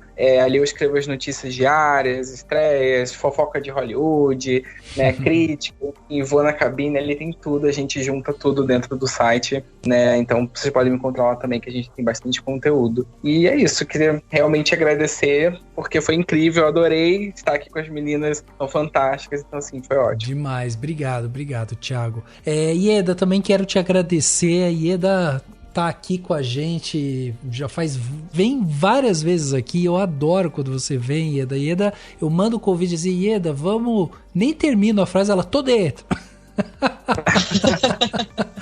É demais, Ieda. Obrigado, viu? Obrigado pelo prestígio, por você estar aqui com a gente. E também passa redes sociais, site, enfim, tudo aí que o pessoal pode te acompanhar. Rafa, eu que agradeço. Não sei já quantas vezes eu participei aqui, mas é sempre um prazer, é sempre muito gostoso. Os convidados são sempre muito legais, hoje também foi muito legal. Eu tenho um site que é o iedamarcondes.com. Ieda é I-E-D-A, não é com Y, não é com H, não é hiena, não é iodo, não é ioda, é iedamarcondes.com.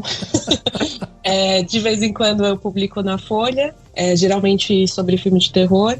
Eu tô no Twitter, no Letterboxd, no Blue Sky, sempre como Ieda Marcondes, tudo junto.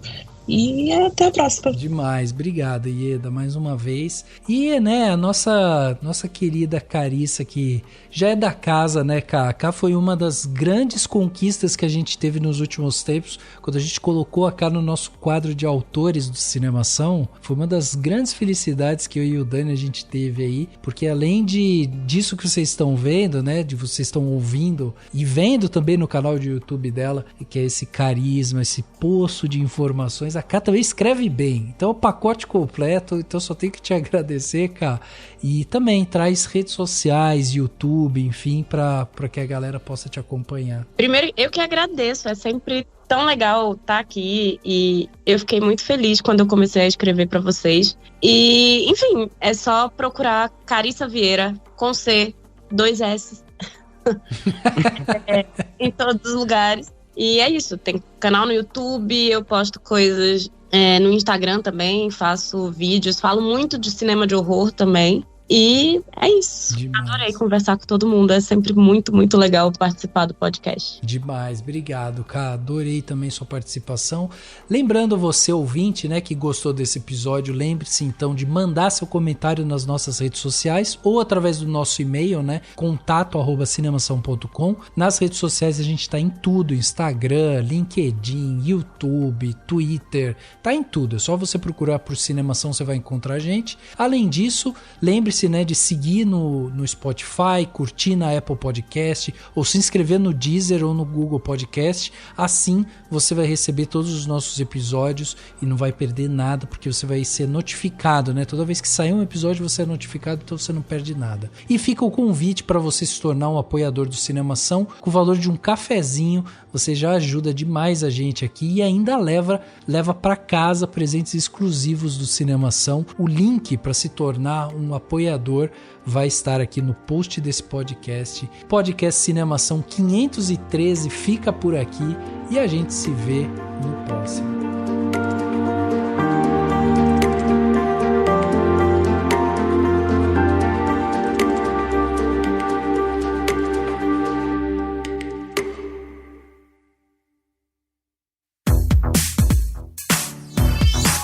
Esse podcast foi editado pela Isso Aí Design.